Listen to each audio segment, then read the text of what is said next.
नमस्कार, डी-एक्सपो चॅनलमध्ये आपले स्वागत आहे. येवल्यात 1 मे महाराष्ट्र दिन आणि आंतरराष्ट्रीय कामगार दिनाचे औचित्य साधून कुणाल दराडे फाउंडेशनच्या वतीने येवला शहरात एका भव्य मिरवणुकीचे आयोजन करण्यात आले होते. मराठी सिनेमासृष्टीतील लोकप्रिय अभिनेत्री मानसी नाईक यांच्या प्रमुख उपस्थितीने या सोहळ्याला ग्लॅमरची जोड मिळाली. स्थानिक शिवाजी चौक येथून या मिरवणुकीला दिमाखात सुरुवात झाली.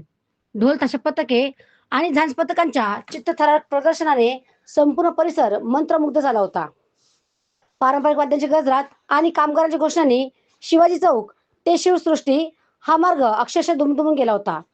ठिकठिकाणी या मिरवणुकीचे स्वागतही करण्यात आले. या सोहळ्याचे नेतृत्व फाउंडेशनचे संचालक कुणाल दराडे यांनी केले.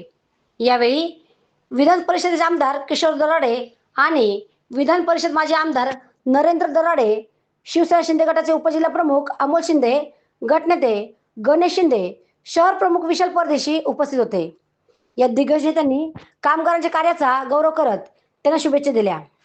तसेच येवले शहरातील विविध क्षेत्रातील मान्यवर आणि राजकीय नेते मोठ्या संख्येने या मिरवणुकीत सहभागी झाले होते. मिरवणुकीचे मुख्य आकर्षण ठरलेली अभिनेत्री मानसी नाईक हिला पाहण्यासाठी येवलेकरांनी मोठी गर्दी केली होती. मानसीने हात उंचावून आणि चाहत्यांशी संवाद साधून या उत्सवात भर घातली. शिवसृष्टी येथे मिरवणुकीचा समारोप मोठ्या उत्साहात संपन्न झाला. डी-एक्सपो मराठी न्यूजसाठी दीपक सोनवणे, येवला. सर्वप्रथम जय महाराष्ट्र. खरंच खूप छान वाटतंय. आज महाराष्ट्र दिन आहे.